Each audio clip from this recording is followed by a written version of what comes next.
5 बोलले ना तेज चालतं तुम्हाला तुला पण ठीक आहे.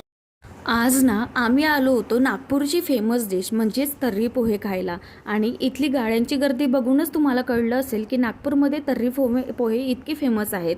तर मस्त असं माझ्यासोबत आले होते माझे काका काकूची मुलं मुली आणि माझे मिस्टर आणि माझी वेदू.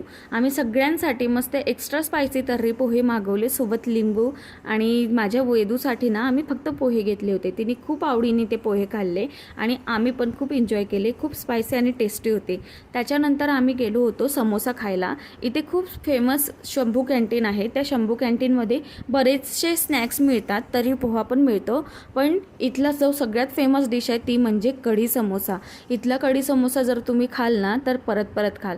सकाळी आलो असल्यामुळे वेदूला झोप आली होती. पण चहा घेतल्याशिवाय दिवस सगळा अपूर्ण असतो. म्हणून सगळ्यात आधी चहा ऑर्डर केला आणि घरी गेलो. त्याच्यानंतर संध्याकाळी माझ्या वेदूचा खेळ रंगला होता. मस्तपैकी एकटीच बॅडमिंटन खेळत होती आणि मस्त एन्जॉय करत होती. आणि इकडे मेवण्या भाऊजीचा रंगला होता क्रिकेटचा खेळ.